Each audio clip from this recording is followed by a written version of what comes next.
हरे कृष्णा, राधे राधे। स्वागत है आप सभी का गोविंद भजन चैनल पर। पूर्णिमा के दिन श्री सत्यनारायण भगवान की कथा और पूर्णिमा व्रत की कथा पढ़िया सुनी जाती है।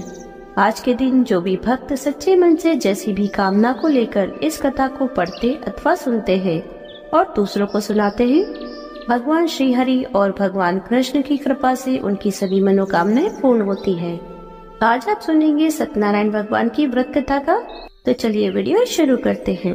एक समय की बात है, नैषिरण्य तीर्थ में शौनकादि 88,000 ऋषियों ने श्री सूत जी से पूछा, हे प्रभु, इस कलयुग में वेद विद्या रहित मनुष्यों को प्रभु भक्ति किस प्रकार मिल सकती है तथा उनका उद्धार कैसे होगा? हे मुनि श्रेष्ठ, कोई ऐसा तप बताइए जिससे थोड़े समय में ही पुण्य मिले और मनवांछित फल भी मिल जाए। इस प्रकार की कथा सुनने की हम लोग इच्छा रखते हैं। सभी शास्त्रों के ज्ञाता सूत जी बोले, हे वैष्णवों में पूज्य, आप सभी ने प्राणियों के हित की बात पूछी है, इसलिए मैं एक ऐसे श्रेष्ठ व्रत के बारे में आप लोगों को जरूर बताऊंगा जिसके बारे में नारद जी ने श्री लक्ष्मी नारायण जी से पूछा था और श्री लक्ष्मीपति श्री हरि ने नारद जी से कहा था। आप भी इसे सुनिए। एक समय की बात है, श्री नारद जी दूसरों के हित की इच्छा के लिए अनेकों लोकों में घूमते हुए मृत्युलोक में जा पहुँचे। यहाँ उन्होंने अनेक योनियों में जन्मे सभी मनुष्यों को अपने कर्मों के अनुसार पीड़ा झेलते हुए देखा। उनका दुख देख नारद जी सोचने लगे कि ऐसा क्या किया जाए जिससे निश्चित रूप से मानव के दुखों का अंत हो जाए। इसी विचार पर मनन करते हुए वह विष्णु लोक में गए। वहाँ वह नारायण की स्तुति करने लगे और बोले, हे भगवान, आप अत्यंत शक्ति से संपन्न हैं, निर्गुण स्वरूप, सृष्टि के कारण भक्तों के दुख को दूर करने वाले हैं, आपको मेरा प्रणाम। नारद जी की स्तुति सुन विष्णु भगवान बोले, मुनि श्रेष्ठ, आपके मन में क्या बात है उसे निसंकोच कहिए। इस पर नारद जी बोले कि मृत्युलोक में अनेक योनियों में जन्मे मनुष्य अपने कर्मों के द्वारा अनेकों दुख से दुखी हो रहे हैं। हे प्रभु, आप ये बताइए कि वो मनुष्य थोड़े प्रयास से ही अपने दुखों से कैसे छुटकारा पा सकते हैं। तब श्री हरि बोले, हे नारद, मनुष्यों की भलाई के लिए तुमने बहुत उत्तम प्रश्न पूछा है। स्वर्ग लोक व मृत्यु लोक दोनों में एक दुर्लभ उत्तम व्रत है जो पुण्य देने वाला है। आज प्रेमवश होकर मैं उसे तुमसे कहता हूँ। श्री सत्यनारायण भगवान का व्रत अच्छी तरह से विधान पूर्वक करके मनुष्य तुरंत ही यहाँ सुख भोग कर मरने पर मोक्ष पाता है। श्री हरि के वचन सुनकर नारद जी बोले कि उस व्रत का क्या फल है प्रभु, और उसका विधान क्या है? यह व्रत किसने किया था? इस व्रत को किस दिन करना चाहिए? आप सभी कुछ विस्तार से बताइए। नारद जी की बात सुनकर फिर श्री हरि बोले, दुख व शोक को दूर करने वाला, यह सभी स्थानों पर विजय दिलाने वाला है। मानव को भक्ति व श्रद्धा के साथ शाम को श्री सत्यनारायण की पूजा धर्मपरायण होकर ब्राह्मणों व बंधुओं के साथ करने, साथ ही यथाशक्ति अनुसार भक्ति भाव से भगवान को भोग लगाएं, आरती गाएं और ब्राह्मणों सहित बंधु बांधवों को भी भोजन करवाएं। उसके बाद स्वयं भोजन करें, कीर्तन भजन के साथ भगवान की भक्ति में लीन हो जाएं। इस तरह से सत्यनारायण भगवान का यह व्रत करने पर मनुष्य की सारी इच्छाएं निश्चित रूप से पूरी होती हैं। इस कलिकाल अर्थात कलयुग में मृत्यु लोक में मोक्ष का यही एक सरल उपाय बताया गया है। श्री सूत जी बोले, हे ऋषियों, जिसने सबसे पहले इस व्रत को किया था उसका इतिहास कहता हूँ, ध्यान से सुनो। सुंदर काशीपुर नगरी में एक अत्यंत निर्धन ब्राह्मण रहता था। भूख प्यास से परेशान वह धरती पर घूमता रहता था। ब्राह्मणों से प्रेम करने वाले भगवान ने एक दिन ब्राह्मण का वेश धारण करके उसके पास जाकर पूछा, हे विप्र, नित्य दुखी होकर तुम पृथ्वी पर क्यों घूमते हो? दीन ब्राह्मण बोला, मैं निर्धन ब्राह्मण हूँ, भिक्षा के लिए धरती पर घूमता हूँ। यदि आप इसका कोई उपाय जानते हो तो बताइए। वृद्ध ब्राह्मण रूपी भगवान ने कहा कि श्री सत्यनारायण भगवान मनोवांछित फल देने वाले हैं, इसलिए तुम उनका पूजन करो। इसे करने से मनुष्य सभी दुखों से मुक्त हो जाता है। वृद्ध ब्राह्मण बनकर आए सत्यनारायण भगवान ने उस निर्धन ब्राह्मण को व्रत का सारा विधान बताकर अंतर्ध्यान हो गए। अगले दिन सुबह उठने के साथ ही उस बूढ़े ब्राह्मण ने मन में संकल्प लिया कि सत्यनारायण भगवान का व्रत करूंगा, और फिर अपने नित्य कर्मों से निवृत्त होकर वह भिक्षा के लिए चल पड़ा। उस दिन उसे भिक्षा में बहुत सा धन प्राप्त हुआ। उसी धन से उसने परिवार के साथ भगवान सत्यनारायण की पूजा की व व्रत रखा।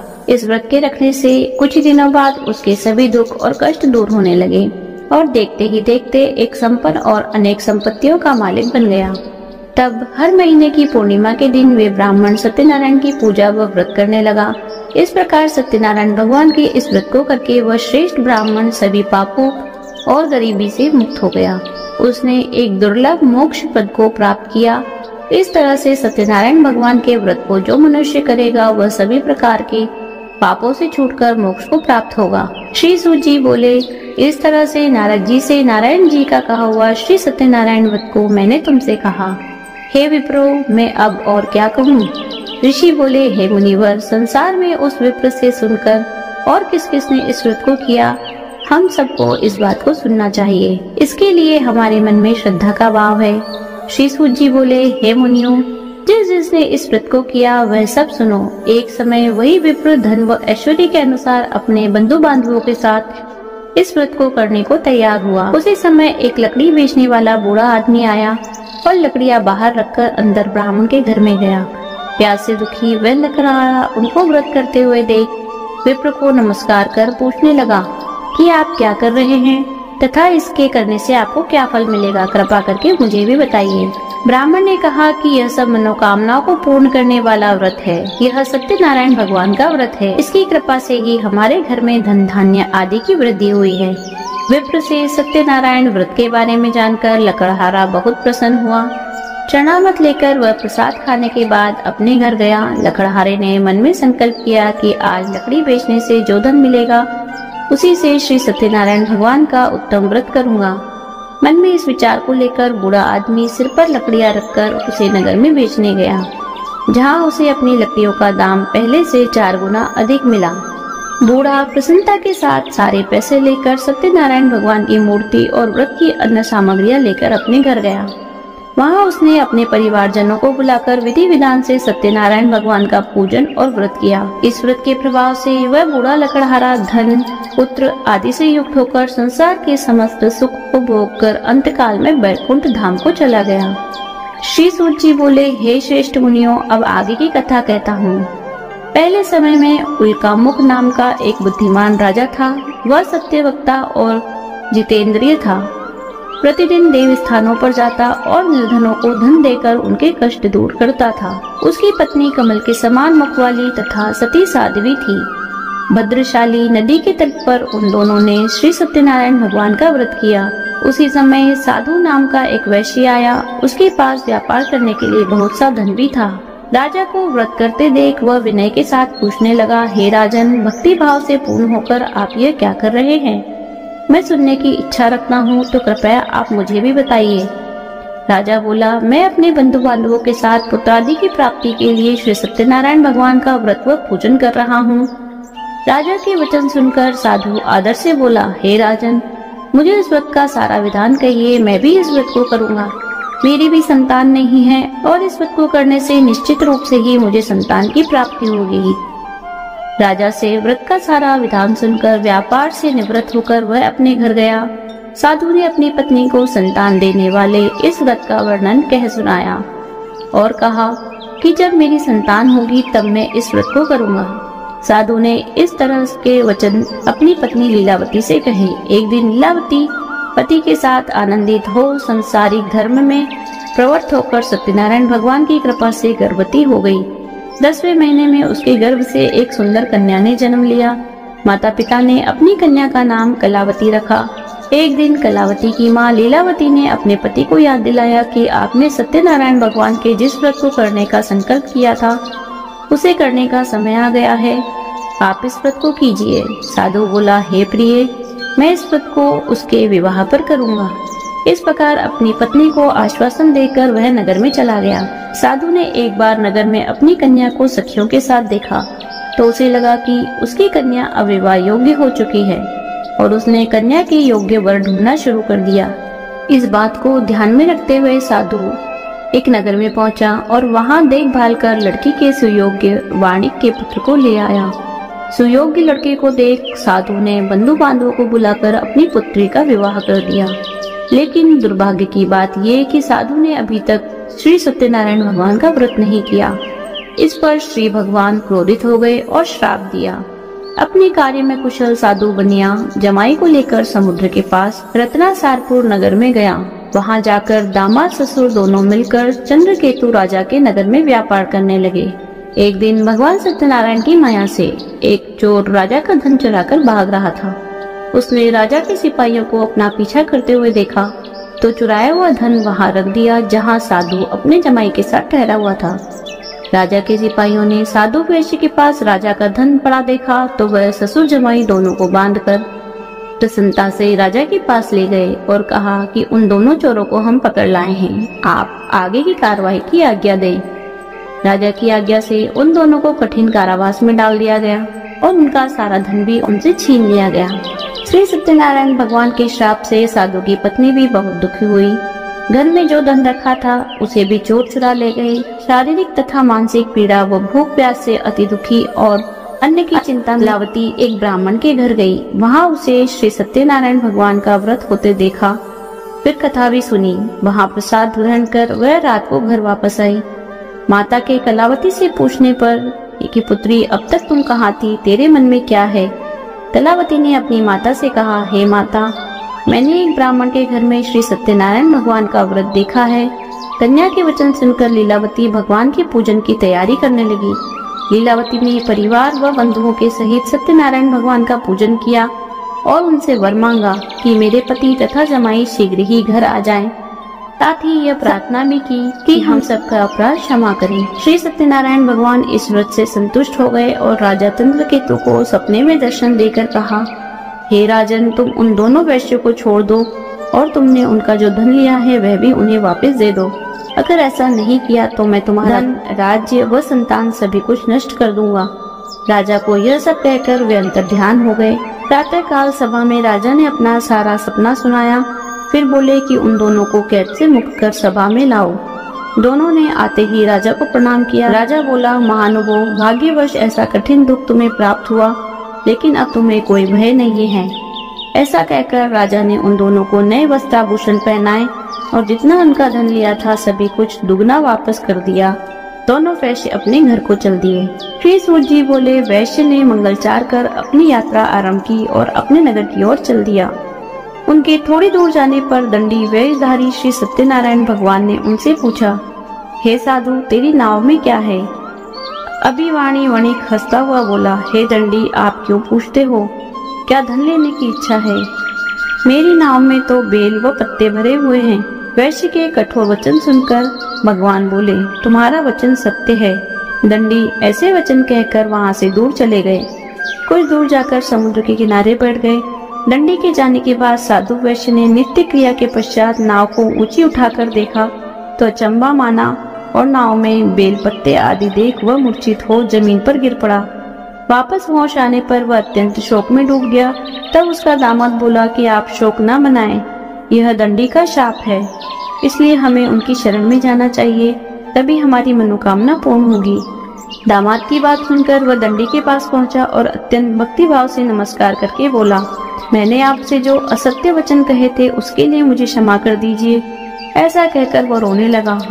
तब दंडी भगवान बोले, हे वणिक पुत्र, मेरी आज्ञा से बार बार तुम्हें दुख प्राप्त हुआ है, तू मेरी पूजा से विमुख हुआ। साधु बोला, हे भगवान, आपकी माया से ब्रह्मा आदि देवता भी आपके रूप को नहीं जानते, तब मैं अज्ञानी कैसे जान सकता हूँ? आप प्रसन्न होइए, मैं सामर्थ्य के अनुसार आपकी पूजा करूँगा। मेरी रक्षा कीजिए और पहले के समान नौका में धन भर दीजिए। साधु वैश्य के भक्ति पूर्वक वचन सुनकर भगवान प्रसन्न हो गए और उसकी इच्छा अनुसार वरदान देकर अंतर्ध्यान हो गए। ससुर जमाई दोनों जब नाव पर आए तो नाव धन से भरी हुई थी। फिर वहीं अपने अन्य साथियों के साथ सत्यनारायण भगवान का पूजन कर अपने नगर को चल दिए। जब नगर के नजदीक पहुंचे तो दूत को घर पर खबर करने के लिए भेज दिया। दूत साधु की पत्नी को प्रणाम करके कहता है कि मालिक अपने दामाद सहित नगर के निकट आ गए हैं। दूत की बात सुनकर साधु की पत्नी लीलावती ने बड़े हर्ष के साथ सत्यनारायण भगवान का पूजन कर अपनी पुत्री कलावती से कहा कि मैं अपने पति के दर्शन को जाती हूँ, तू कार्य पूर्ण करके शीघ्र आ जाना। माँ के ऐसे वचन सुनकर कलावती जल्दी में प्रसाद छोड़कर अपने पति के पास चली गई। प्रसाद की अवज्ञा के कारण श्री सत्यनारायण भगवान रुष्ट हो गए और नाव सहित उसके पति को पानी में डुबो दिया। कलावती अपने पति को वहां न पाकर रोती हुई जमीन पर गिर गई। नौका को डूबा हुआ देखकर व कन्या को रोता देखकर साधु दुखी होकर बोला, हे प्रभु, मुझसे तथा मेरे परिवार से जो भूल हुई है उसे क्षमा करे। साधु के दीन वचन सुनकर श्री सत्यनारायण भगवान प्रसन्न हो गए और आकाशवाणी हुई, हे साधु, तेरी कन्या मेरे प्रसाद को छोड़कर आई है, इसलिए उसका पति अदृश्य हो गया है। यदि वह घर जाकर प्रसाद खाकर लौटती है तो इसका पति अवश्य मिलेगा। ऐसी आकाशवाणी सुनकर कल्यावती ने वैसा ही किया जैसा आकाशवाणी के दौरान भगवान ने कहा, और फिर प्रसाद ग्रहण करने के बाद जब वह वापस आई तो अपने पति के दर्शन करके अत्यंत प्रसन्न हुई।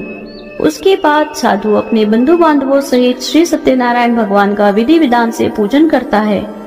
इस लोक का सुख भोग व अंत में स्वर्ग को जाता है। श्री सूत जी बोले, हे ऋषियों, मैं और भी एक कथा सुनाता हूँ, उसे भी ध्यान पूर्वक सुनिए। प्रजा पालन में लीन तुंगध्वज नाम का एक राजा था। उसने भी भगवान का प्रसाद त्याग कर बहुत ही दुख सहन किया। एक बार जंगल में जाकर वन्य पशुओं को मारकर वह बड़ के पेड़ के नीचे गाया। वहाँ उसने ग्वालों को भक्ति भाव से अपने बंधुओं सहित सत्यनारायण भगवान का पूजन करते देखा। अभिमानवश राजा ने उन्हें देखकर भी पूजा स्थान में नहीं गया और न ही उसने भगवान को प्रणाम किया। ग्वालों ने राजा को प्रसाद दिया, लेकिन वह प्रसाद नहीं खाया और प्रसाद को वहीं छोड़कर अपने नगर को चला गया। जब वह नगर में पहुंचा तो वहां सब कुछ तहस नहस हुआ पाया। वह शीघ्र ही समझ गया कि यह सब भगवान के अनादर का ही परिणाम है। वह दोबारा ग्वालों के पास पहुंचा और विधि पूर्वक पूजा करके प्रसाद खाया तो श्री सत्यनारायण भगवान की कृपा से सब कुछ पहले जैसा हो गया। दीर्घकाल तक सुख भोगने के बाद मरणोपरांत उसे स्वर्गलोक की प्राप्ति हुई। जो मनुष्य परम दुर्लभ इस व्रत को करेगा तो भगवान श्री सत्यनारायण की अनुकंपा से उसे धन धान्य की प्राप्ति होगी। निर्धन धनी हो जाता है और भय मुक्त हो जाता है। संतानहीन मनुष्य को संतान का सुख मिलता है और सारे मनोरथ पूर्ण होकर मानव अंतकाल वैकुंठ धाम को जाता है। तब सूत जी बोले, जिन्होंने पहले इस व्रत को किया, अब तक दूसरे जन्म की कथा कहता हूँ। वृद्ध शतानंद ब्राह्मण ने सुदामा का जन्म लेकर मोक्ष की प्राप्ति की। लकरहारे ने अगले जन्म में निषाद बनकर मोक्ष प्राप्त किया। उल्कामुख नाम का राजा दशरथ होकर वैकुंठ को गए। साधु नामक वैश्य ने मोरध्वज बनकर अपने पुत्र को आरे से चीरकर मोक्ष पाया। महाराज तुंगध्वज ने स्वयंभू होकर भगवान में भक्ति युक्त हो कर्म कर मोक्ष पाया। कथा सुनने के बाद सभी ने श्री हरि को झुककर प्रणाम किया। बोलिए श्री सत्यनारायण भगवान की जय। यदि आपको वीडियो अच्छी लगी हो तो लाइक कीजिए, शेयर कीजिए। आप अपने विचार हमें कमेंट कर सकते हैं। यदि आप चैनल पर नए हैं तो चैनल को सब्सक्राइब कर लीजिए, बेल आइकन को प्रेस कर दीजिए, जिससे आने वाली नई वीडियोस की नोटिफिकेशन आपको तुरंत मिल जाए। मिलती हूँ आपसे अगले वीडियो में, तब तक बने रहिए गोविंद भजन चैनल पर। हरे कृष्णा, राधे राधे।